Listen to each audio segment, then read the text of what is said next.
Robert Clive कहते हैं कि भारत को लूटने में सबसे बड़ा योगदान इसी का रहा। जो भी लूट खसोट करता ब्रिटिश सरकार के खजाने में भी जमा करता और अपना खजाना भी भरता गया। देखते ही देखते वही यूरोप का सबसे अमीर आदमी बन गया। उस पर भ्रष्टाचार के आरोप भी लगे। जानिए इसकी पूरी कहानी। उम्र महज 18 साल, क्लर्क के रूप में ब्रिटेन से एक नौजवान भारत आया। मद्रास बंदरगाह पर ईस्ट इंडिया कंपनी के साथ नौकरी शुरू की। फिर अपने कौशल से सेना में दाखिल हुआ और 2 बार बंगाल प्रांत का गवर्नर बना। फ्रांस से लड़ा, मुगलों से लड़ा, राजाओं से लड़ा और सबको काबू में करके अंग्रेज शासन में सबसे बड़े पद पर पहुंचा। नाम था रॉबर्ट क्लाइव। 29 सितंबर 1725 को रॉबर्ट क्लाइव का जन्म हुआ। वह पढ़ने में शुरू से लापरवाह था लेकिन बुद्धि कुशाग्र रही। खेलों में उसकी रुचि ज्यादा थी। कई बार स्कूल से निकाल दिया गया। जब समझ बढ़ी तो उसने शरारतें कम की और पढ़ाई में भी सुधार आया। शिक्षा पूरी करने के बाद 1743 में उसने ब्रिटिश ईस्ट इंडिया कंपनी में क्लर्क की नौकरी शुरू की। उसे मद्रास बंदरगाह पर तैनात किया गया। 4 साल बाद उसे सशस्त्र सेनाओं में कमीशन मिल गया और वह सैन्य अफसर बन गया। धीरे धीरे उसकी नेतृत्व क्षमता निखर कर सामने आने लगी। ब्रिटिश अफसर उस पर भरोसा करने लगे। शुरू में उसने फ्रांसीसी सैनिकों के साथ लड़ाई की और उन्हें परास्त भी किया।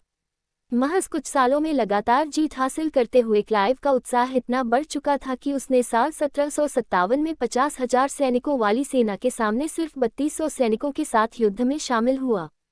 इस लड़ाई को प्लासी युद्ध के नाम से जानते हैं। यह उसके जीवन में बड़ा मोड़ साबित हुआ क्योंकि ब्रिटेन ने बंगाल पर अपना आधिपत्य इसी युद्ध के बाद जमाया। देखते ही देखते वह ब्रिटिश हुकूमत का करीबी होता गया। भारत में अंग्रेजी सत्ता को मजबूती देने में उसका नाम हमेशा से आगे रहा। पलासी युद्ध में सिराजुद्दौला अपने सेनापति मीर जाफर की वजह से हार का सामना करना पड़ा। बाद में अंग्रेजों ने मीर जाफर को बंगाल का नवाब बना दिया।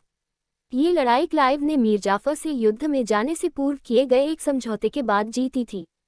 युद्ध में मीर जाफर को अंग्रेजों की मदद करना था और उसके बदले उसे बंगाल की नवाबी मिलनी थी, जो बाद में मिली भी।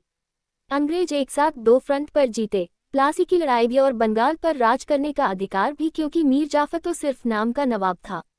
असली हुकूमत अंग्रेजों के हाथ में थी। इसीलिए भारत में जब गद्दारी में कोई नाम लिया जाता है तो मीर जाफर की भूमिका अग्रणी बताई जाती है।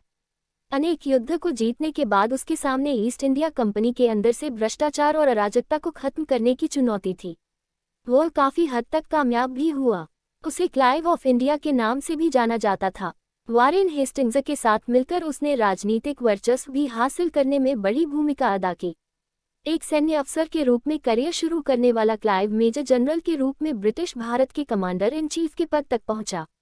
इस दौरान क्लाइव ने करीब 1.5 दर्जन युद्धों में हिस्सा लिया, नेतृत्व किया। उसके सैन्य और राजनीतिक कौशल को देखते हुए ब्रिटिश हुकूमत ने उसे बंगाल का गवर्नर बनाया। एक बार रॉबर्ट के किसी सीनियर ने पूछा कि भारत से कितना माल लूटकर ब्रिटिश सरकार का खजाना भरा। उसका जवाब था कि इतना तो बिल्कुल नहीं याद है कि लूट कितनी बार, कहां से और कुल कितनी की, लेकिन एक आकलन कर सकता हूं। जहाज में एक बार में 70,000 किलो माल आता है और मैंने 900 जहाज भरकर सोना चांदी और अन्य महंगी वस्तुओं को लूटकर ब्रिटेन को दिया है। इससे ये भी अंदाजा लगाया जा सकता है कि भारत को सोने की चिड़िया क्यों कहा जाता था। साल 1760 में वह वापस इंग्लैंड चला गया और फिर उसे साल 1764 में गवर्नर बनाकर भेजा गया। फिर क्लाइव ने लूटपाट के रास्ते पर चलते हुए खजाना भरता गया और ब्रिटिश शासन की नींव मजबूत करता गया। इतिहास पढ़ने पर पता चलता है कि अंग्रेज प्रत्यक्ष लूट कम ही करते थे।